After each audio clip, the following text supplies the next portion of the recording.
Hello everyone, and welcome to Judy's Creations in Crochet. And today is March the 21st, 2024. And I'm coming to you from southwestern Ontario in Canada. And if you happen to be new, I'm so happy that you stopped by, and I hope you enjoy what you see, and you click the subscribe button at the end and come back another time. For those that are repeat followers, I'm always so happy to see you again and to hear all your comments. I thoroughly enjoy all of the comments that you leave me, and of course I always respond to them. And I would love to get even more comments, people. I really do enjoy hearing what's on your mind or your reactions to what I have to share with you each week. I also at this point want to thank all of you that were on the live with Gina and I. Gina is the Knitting Turnpike. And for those that are pretty new here and weren't aware, Gina and I collaborated on a MAL, and we did a project that had both a knitted and a crocheted version. And if you weren't aware of it or didn't see it, please check out the video. I will put a link to the video in my description box so you can go back and see the replay. I think we had, well, I know for a fact that we had 60 people in the live, which just thrilled me. And I'm going to say we had probably about close to 50 people actually participate in the MAL, and you'll see a slideshow of everybody's work. For those that weren't able to make it, for those that wanted to participate and didn't have time, the Facebook page is still active and will remain active for quite a while. So if you wish to make one of those versions of the MAL, at any time you can post a picture in the Facebook page. And the Facebook page is Turnpike Creations MAL 24. There are a couple of questions to answer to be admitted to the group. We want to keep it a closed community for those that are interested in that MAL and how it went and participating in it. So it's not too late to post your pictures and others can see it, or you can post pictures on Instagram and use that hashtag.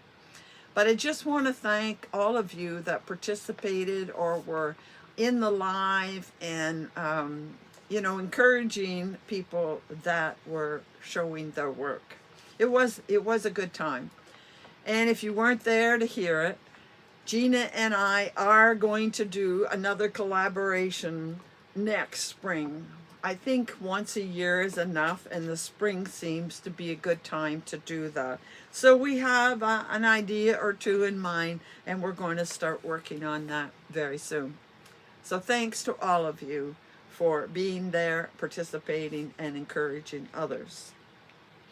So next on the program here is next installment of National Crochet Month. For those that weren't aware, March is National Crochet Month.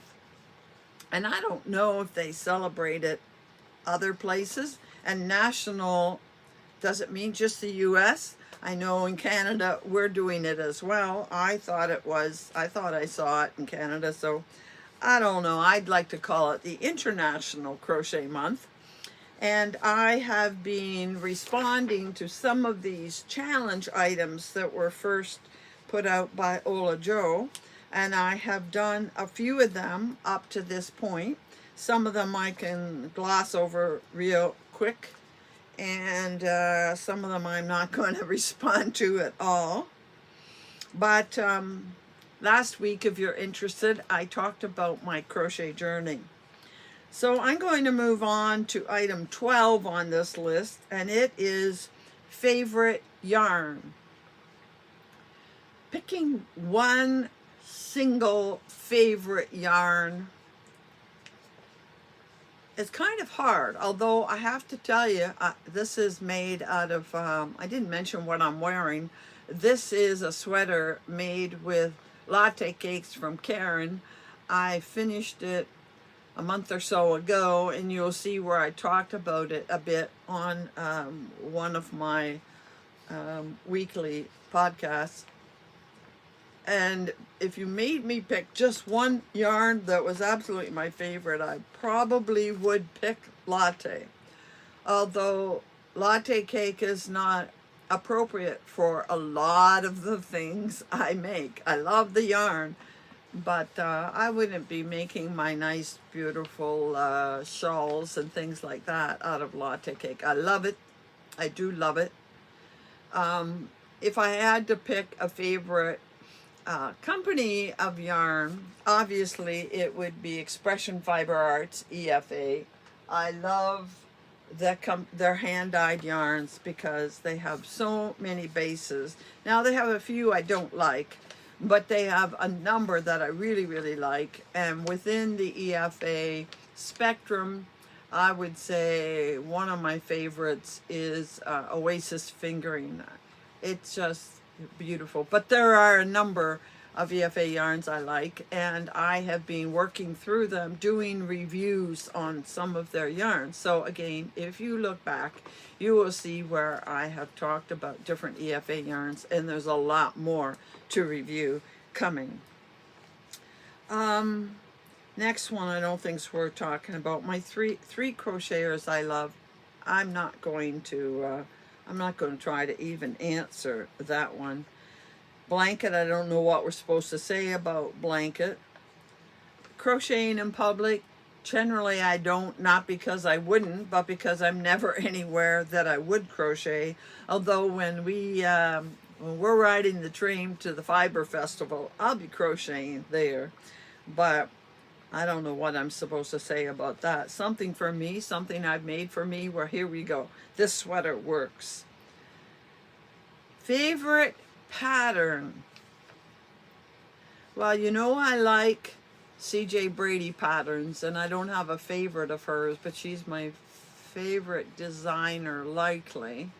Although I'm picking up a few more favorites as I'm getting to know more people. But a favorite pattern, maybe I do have a favorite pattern, and I'll refer to it a little later in the in my video. A finished make, well, I will be showing you a finished make a little later, so we'll leave that one for now. And finally, up on the 22nd, I'll go that far. Today's the 21st. I'll go to the 22nd. Favorite hook. Well, I think if you watched me for even a month or so, you would have seen, and you'll see it today a few times. I do have a favorite hook that I'm not going to talk about because you can't get them at this point. That's my favorite hook. But the company that I have bought the most from favorite hooks are Furls. I love my Furls.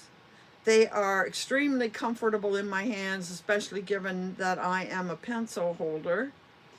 And I love the various colors. I love the feel of it. I love the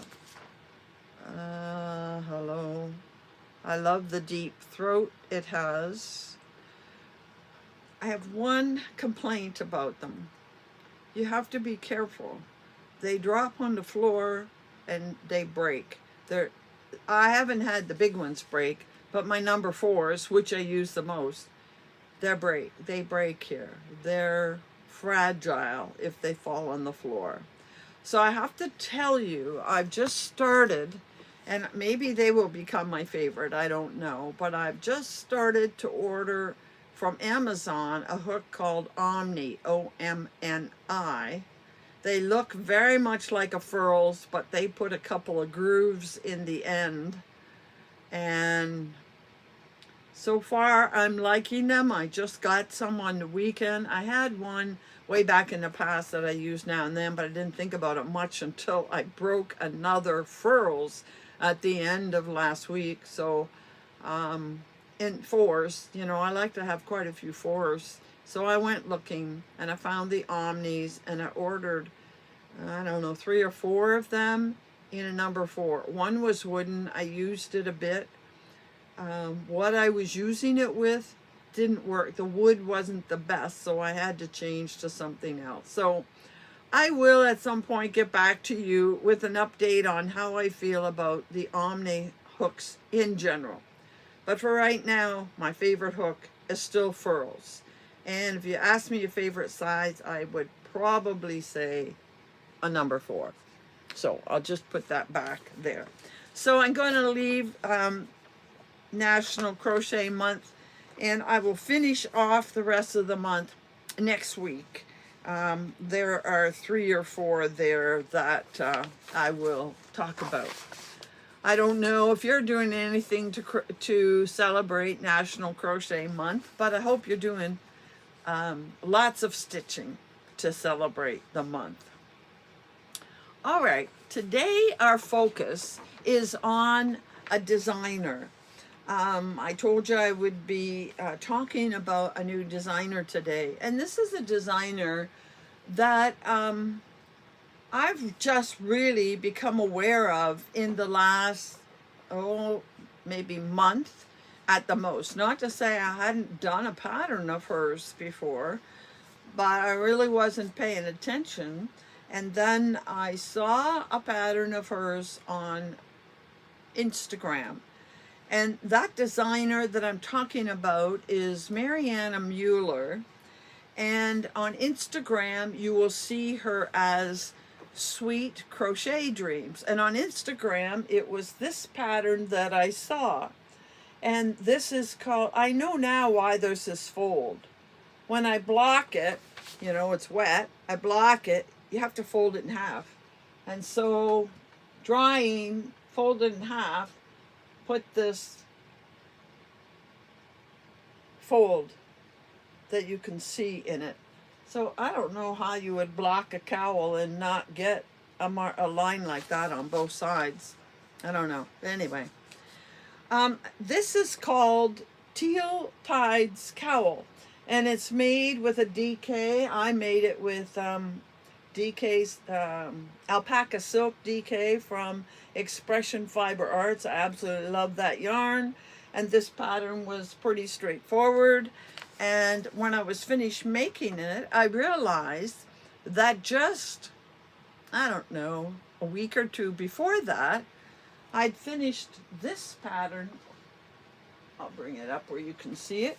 And it was also a pattern by the same designer. And this is a pattern that I mentioned that I saw Lynn on Nina's Next Knots making. And it's called Field of Dreams. And that's when I took some time then to look at her other patterns. And it turns out that I have a number of her patterns saved in my favorites. And in fact, the thumbnail is a pattern, you saw the pattern, it's called Riptide, that I want to make. I've been wanting to make it for a while because it will be my first experience with short rows, which is one of those new things I want to learn this year. And I had planned to make it, but the set, it takes 15 colors plus another, what would you call, main color, to make the lines between the colors. And I figured out the yarn I want to use, but I didn't have 15 colors. So, and it's an EFA yarn, and so I ordered some more of it. But as you know, during the winter, anything I order from EFA, I have sent to my brother who stays in Florida for the winter, and that saves me a bunch of money on shipping, and I won't get that yarn till May. So that project is in the plans for June or July. I do want to make it soon after I get the yarn and I have all the colors I need, because I've loved that yarn, that pattern for quite a while.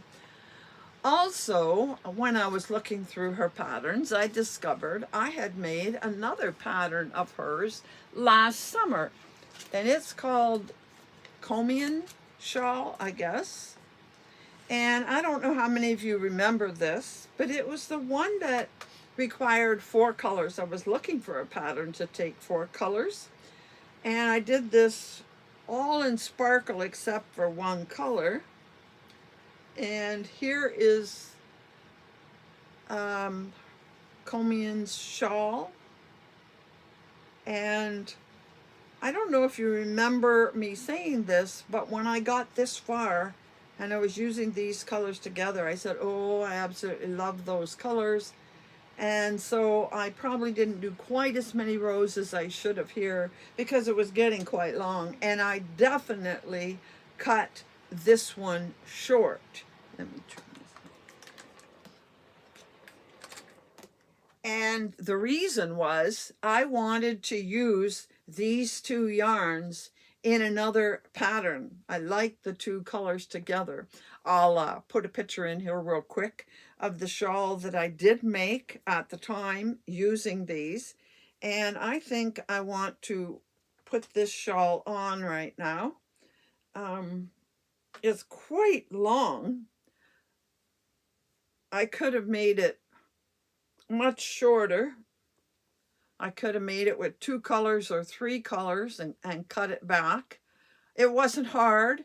What I like about it, I hope you can see, is that every section has a different, you can see it there for sure, has a different pattern in it. And that's something I'm beginning to enjoy. Where did that go?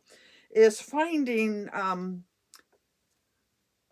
different ones that put different stitches, you know, rather than a lot of them would make an asymmetrical triangle out of that and be the same pattern all the way, or they might do that with some open rows. So let me put this on. I love the colors in this, and I particularly love those 2 colors at the end together. So this is a pattern by Mariana Muller. And again, if you're searching her, in Ravelry, you'll see her name, and you will see, I think you can find her under Sweet Dream, oh, I got it here somewhere, Sweet Crochet Dreams, okay? So because I found I was doing quite a few of her patterns, I thought, well, I'm going to contact her and see if she would work with me to do a focus on her, a little interview with her. And she was more than happy to work with me on an interview. The one thing I don't like about this sweater is that it has this great big neck that slides all over.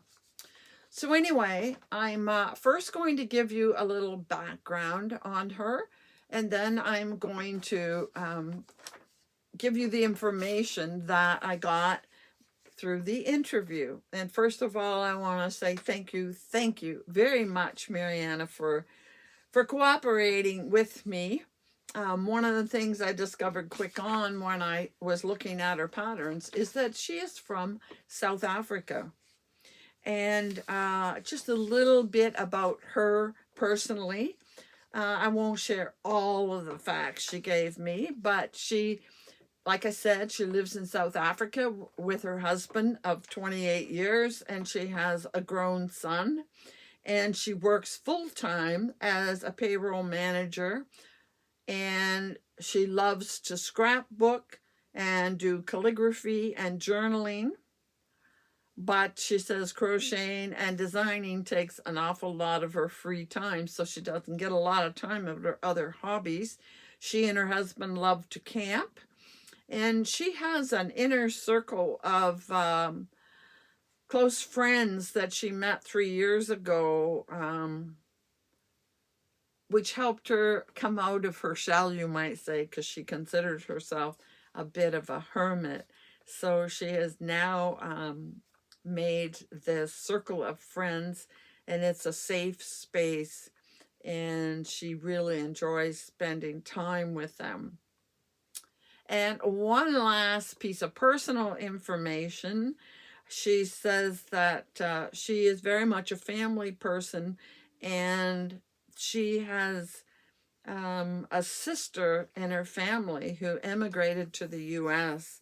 and she's in 2021, and she's really, really, really looking forward to seeing them as they are coming for a visit. And so she's in June, she'll be switching off from all the crochet and all the social media and spending time visiting with them. So I hope you have a great visit with your family, Mariana. So now let's get into the crochet information. And as usual, as you know, I will split the screen, and as I'm talking and giving you the information, I will be showing her patterns on the screen. And she does have a variety. I try to show you as wide a variety as I possibly can. So I start out by always asking the person how long they've crocheted, how they started to crochet, if they happen to knit as well. A lot of crocheters do both. So she says that she started to crochet back in 2010. She said that her mother-in-law was an avid crocheter, and she lived in an old age home at that point, and she suffered from severe depression. So she would go and visit her mother-in-law as often as possible, and decided to ask her to teach her how to crochet.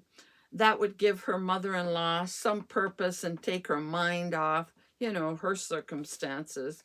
And she would practice during the week until she was confident to make a motif.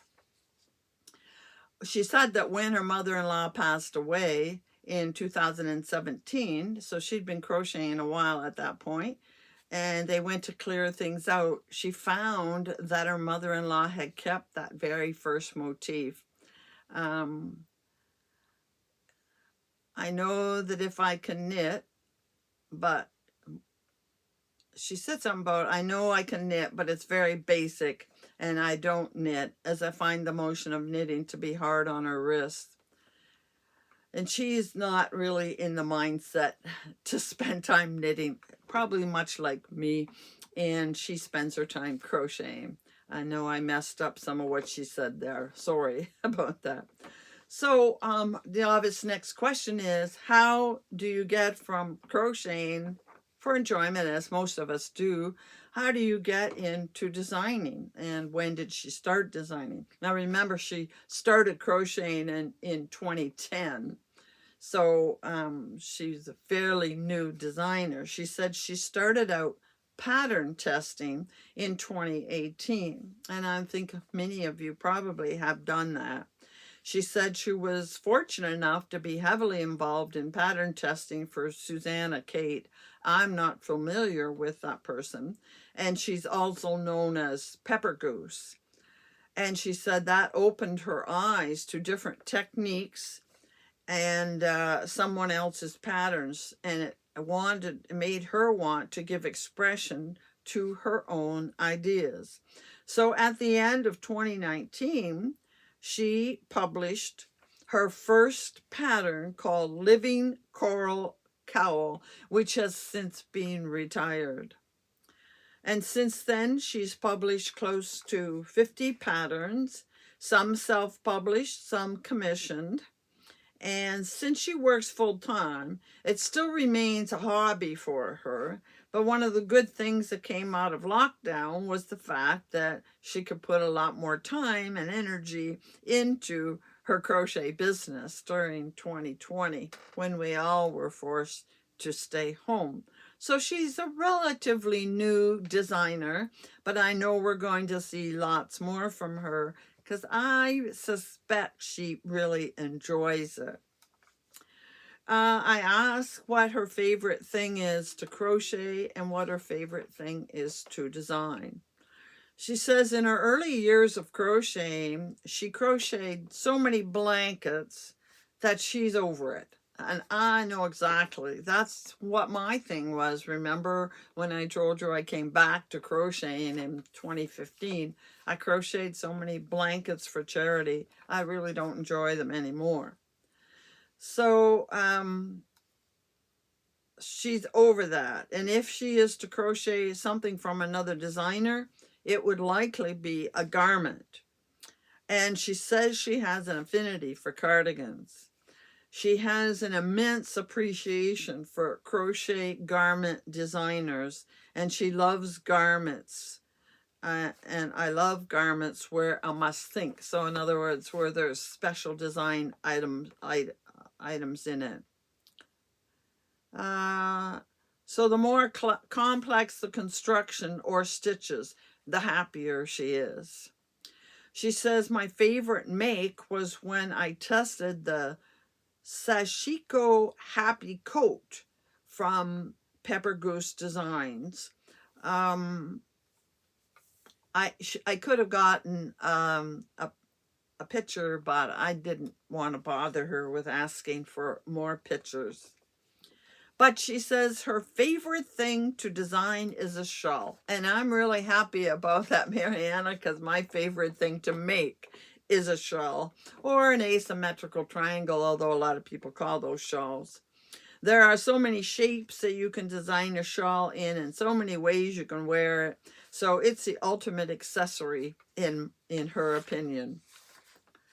I ask where she gets her inspiration.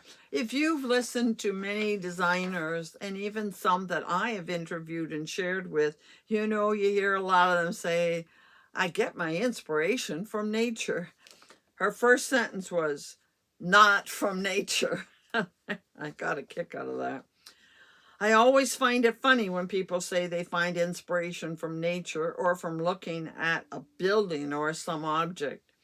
But as you get to design more and more, you do find that looking at, for instance, a stitch directory, and that was something that CJ Brady said. She focused on stitches and played with stitches and what they could do.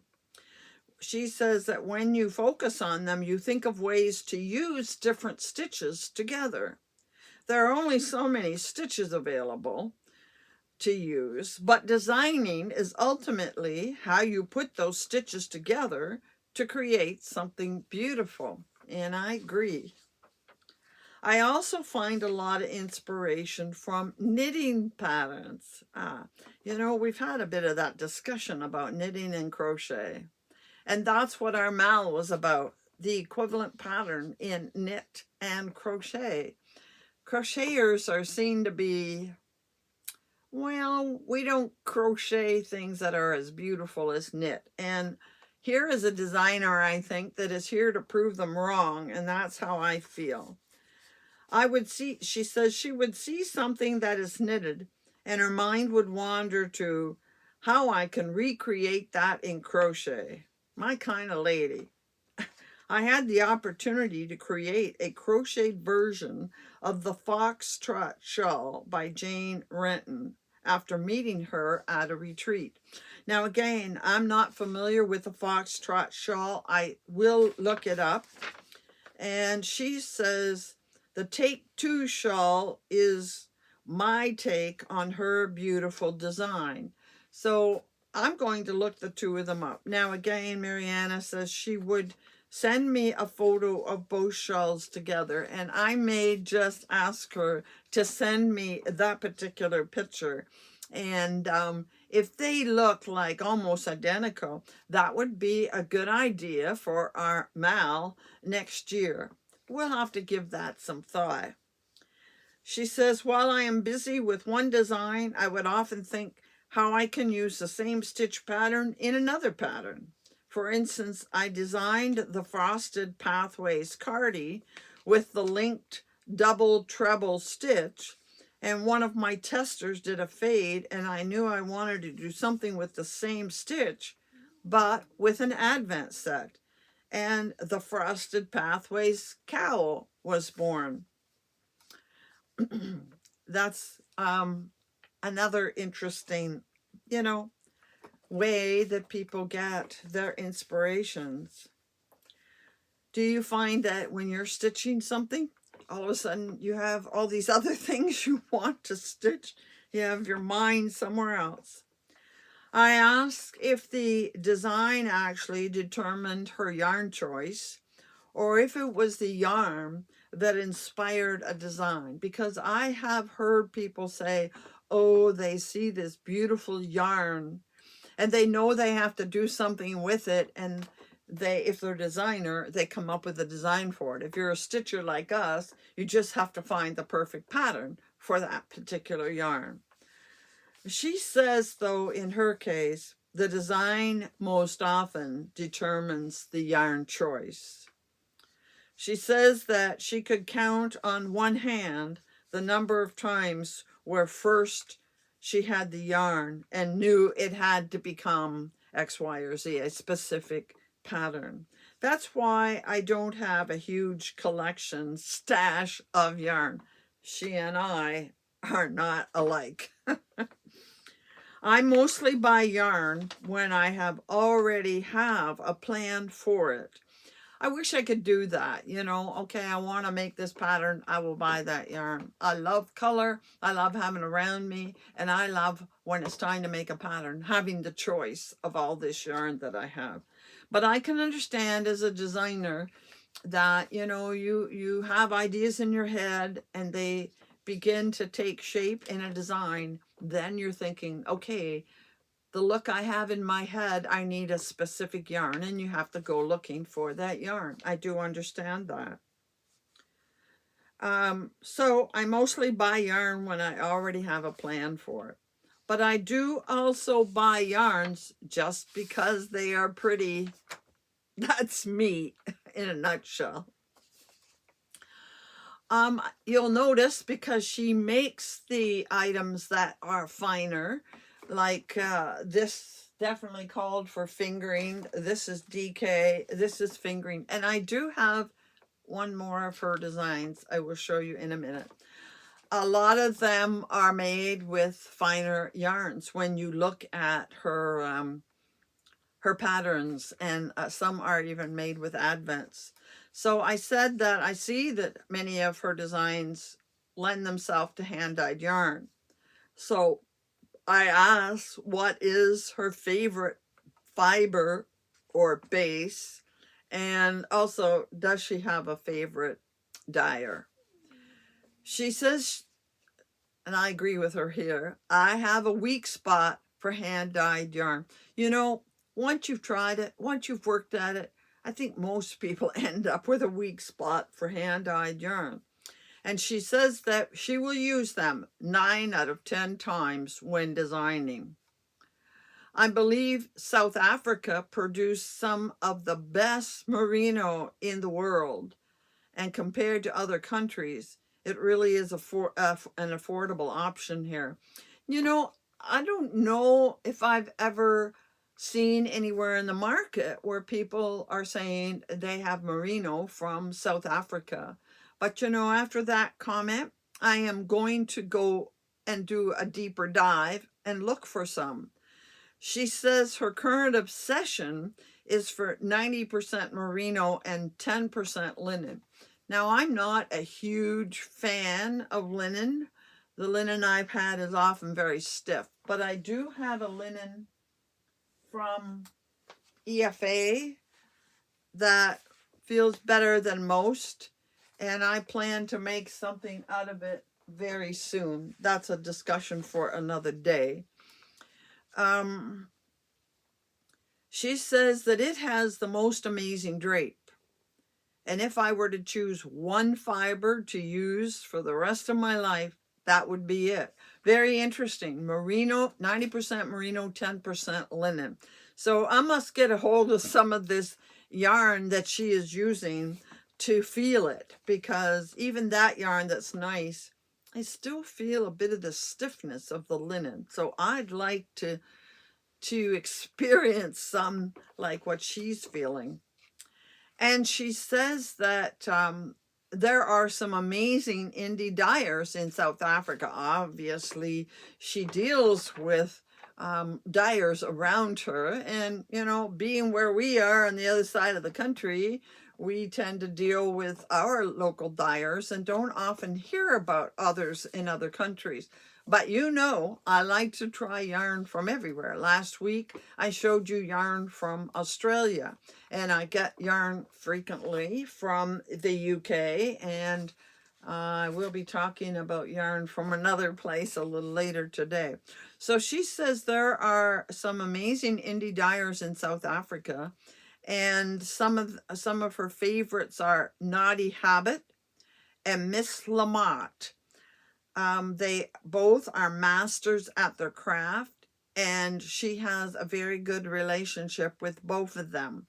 So I am going to be getting on my computer later tonight and looking for Naughty Habit and Miss Lamott. I hope they have websites and ship internationally, because whenever I have dyers recommended, I like to try them out.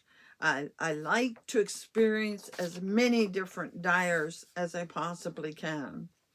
So that's the information that I have on Mariana. I have a couple of other things to tell you. I have made another item of hers, but I waited because it's one of my FOs for this week. And the other thing is that I am thrilled to tell you that she is offering my viewers a discount code on her patterns. She is the first designer that has offered it. I don't ask, but I'm thinking in the future I just might. So I will put all this in the description box below, but I will try. You know how I feel about printing on the screen, but I will try. Her discount code is Thanks Judy. That's all one word, Thanks Judy. It is good in both Etsy and Ravelry. She has patterns in both places. And wait till you hear this. She is giving you 40% off all her patterns on Etsy and Ravelry. And that code is good until the end of April, 4/30/24. So you have more than a month. You have about 6 weeks to look at her patterns and see if you like any of them. Maybe you want to try some that I'm showing you, and you get 40% off however many patterns you want to buy. And I think that is a very, very generous offer. And she was a pleasure to meet and deal with. Probably the most pleasant designer that I had any dealings with, and definitely, you know, so generous in giving you a discount. Now, I want to show you the one more pattern of hers I made, and it was a finished object this week. Let me get a drink first.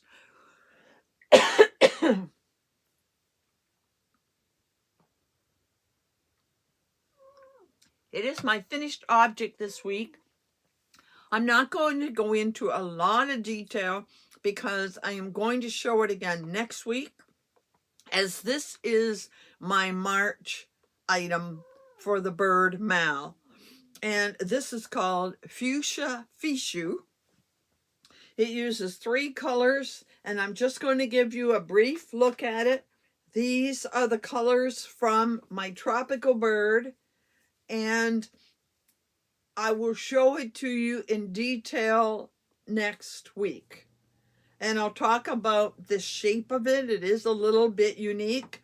I will talk about the yarn, show you how much I had left over. And I haven't blocked this. The room is in use, so I have to clear up the room and get this blocked. I will have it blocked for next week. So that is one more item of hers. So I have actually made 4 of her patterns so far. And as I said, I have a number of hers in my favorites. I have another cowl I want to make, but you know, I want just the perfect yarn for it, and I don't think I have it. And as I said, I want to make her Riptide pattern. That really, really intrigues me. And I'm going to do a new learn by doing that pattern. So I hope you've enjoyed hearing about Mariana Muller, and check her out in Instagram under Sweet Crochet Dreams. She shows her patterns. I think she's just finishing another pattern that is being tested at the moment. I think it's a shawl. So maybe someday I can be a tester for her.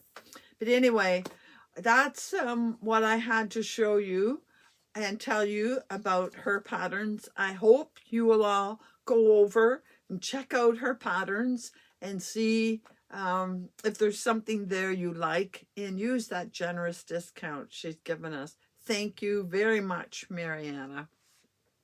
So moving on, I showed you an FO this week. I did finish that on the weekend, and I am working on, get a load of this, I'm working on 2 projects, but really I'm only working on one of them, because you will remember that I started this a couple weeks ago and I just was not in the mood to finish it.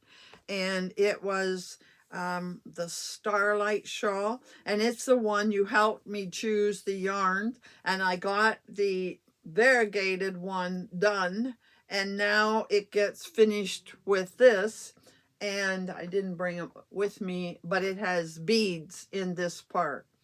And I should have picked it up when I finished the bird item, but I just thought I wanted to wait another couple of days because I was tired.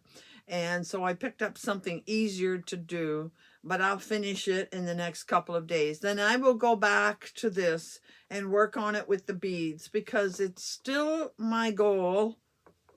Now, it's not written in stone, but it's still my goal to try to do a tutorial next week on using beads. But of course, I have to do this first before I can do the tutorial. So I may have to leave my other whip and put it aside and get back to this in the next day or 2. So that's one item I should be working on, but I'm not. And the item that I moved over to was this. And this answers one of the questions on that challenge. What is my favorite pattern? I have to tell you that I think this is my, first of all, here's the yarn. This is actually a Shapey's yarn cake. I've used a lot of different yarn cakes, cotton acrylic cakes, gradient cakes. I like this, but it doesn't work well with all hooks. As I said, I started out with a wood hook that I wasn't happy with. I had to go and get my Leto hook. And that's why I didn't talk about Leto, because he is a Ukrainian designer, and not Ukrainian, Lithuanian, and he's displaced right now, so you can't get his hooks. But I absolutely love his hooks. But anyway, I like some of my other gradient cakes a little bit better than the Shapey's. This has 1,000 meters, which is 1090 something, 1094. It is 60% cotton and 40% acrylic. You can see these beautiful colors. And this is the pattern I'm making. Do you recognize it? It's very open. This is, I've only ever done this in heavier weights, probably DK and even worsted weight. It's my favorite thing to make when I want to make something up quick, and that's what I wanted to do. And I'll tell you why I made this. Anyhow, this is the Granny Meets Virus. Maybe if I put this black behind it, you can see it better.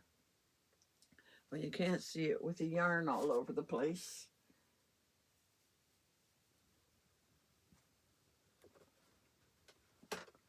You see the pattern there? There. Granny Meets Virus.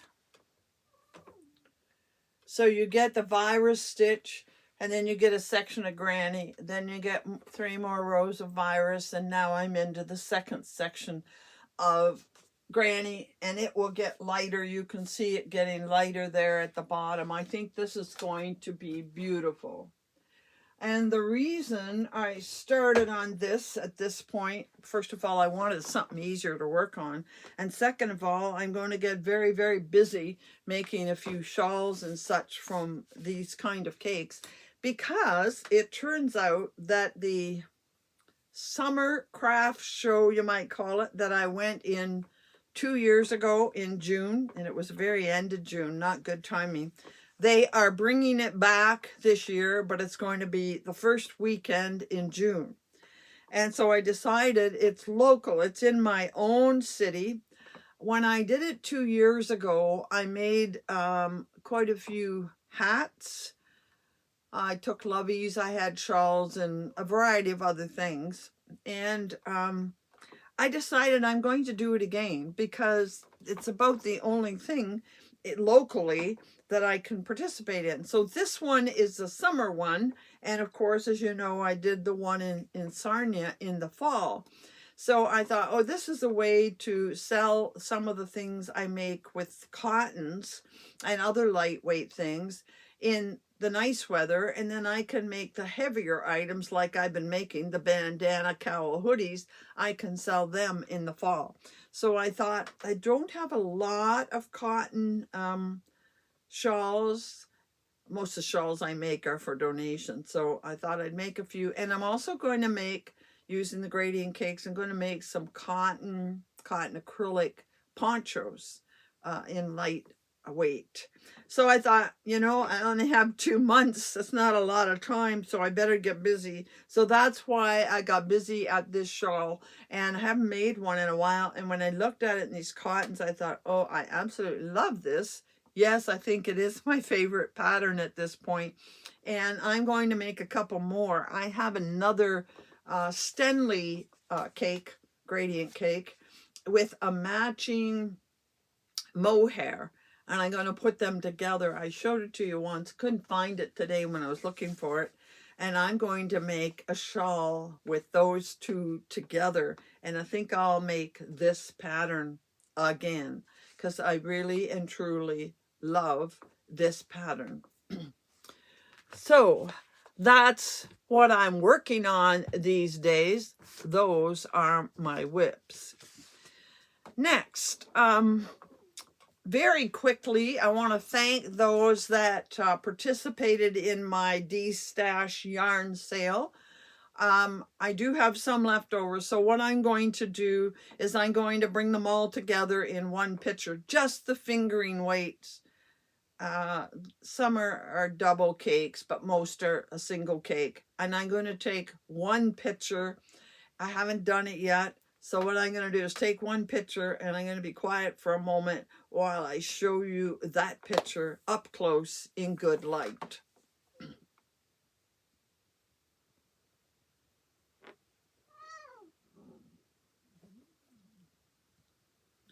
So these are the cakes that are left. It is still labeled the same, 1 to, I think, 5 down the side and A to E across the top. If you're interested, weren't able to get anything last week or missed the video last week, those are still available.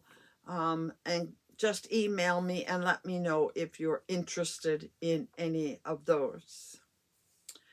Next, you remember about a month ago, I said I'm going to start just arbitrarily here and there, now and then when I feel like it, doing a random draw of the people that comment on my videos and do some giveaways. Well, I picked 2 names that day, and one of those people, and it's got to be a month ago now, one of those people has never contacted me. So I'm going to do a random draw again for the one that didn't get sent. That's this one. And I did a random draw, and I'm just going to put the picture up here or in front of me or somewhere. And that first person is Judy Townsend. Judy's here in Ontario. So I'm going to send you this yarn. I believe I have your address, so I don't have to worry about you contacting me, although it would be good if you just acknowledged that you saw that you won. You can do it in the comments. You don't have to email. If I find out that I don't have your email, I'll tell you next week, I guess. You've submitted something to the monthly mail, so I can email you and say I don't have your email, I don't have your mailing address, but I'm almost positive I do. I could be wrong. If I don't, send me your address. So that one is the first winner. Now, I decided to draw 2 more, and partly because I would have only drawn 1 at this point and kept on. But if you've looked at my subscribers, by the time you see this, I might have made it, but maybe not. But I am this close to 1,300 subscribers. I think I'm 7 away from making 1,300. So I said, why not combine them and do 2 draws? So the first draw was Adam, and here it is, Adam. I'm not going to try to say your last name, Adam. I know it's Hungarian, so I don't need to know how to say it. We all know who Adam is. And Adam, I've decided to send you this yarn. And the reason I picked it is from the Green Button Jar. And the Green Button Jar is a local dyer. She lives in Windsor. Does Chatham and Windsor and Kent County sort of sound British to you? So it's only an hour from me. It was somebody local to me, and I like her yarn, so I thought, I'm going to send, Adam is in the UK. I thought he might appreciate some yarn from a Canadian dyer, very, very local to me. And I have your address, Adam, so I will get this in the mail. It'll probably be the first of next week. It's almost the weekend already. So I think I flashed it on the screen, didn't I? I hope I did. And I did 1 more. And I'm going to put this on the screen. Here it is. Lisa 7025. Lisa's also in Ontario. And I don't have your address. I know you're in Sarnia, but I don't have your address. So Lisa, if you would contact me and send me your mailing address. And for Lisa, I have decided, and I had a reason for picking this, I've decided to send this yarn, and this yarn is from the dyer Little Bishop Stitches. And Little Bishop Stitches is a dyer in Germany. And I don't mention this too often, I don't know how often you people look in the description box or what's in the description box, but you should, this is really nice and soft. You should check out my description box, because Catherine from Little Bishop Stitches, way back, very early in the days for me, offered my subscribers a 15% discount. Now, 15% is a pretty decent discount, and her shipping from Germany is not unreal, really. No different than some Canadians charge. And she has very nice yarn. I had a mini collection of hers I used in something, and I'm looking at her Christmas advent calendar. You know what? All the dyers are starting. A couple are starting to show advent calendars, and the rest won't show them till the summer.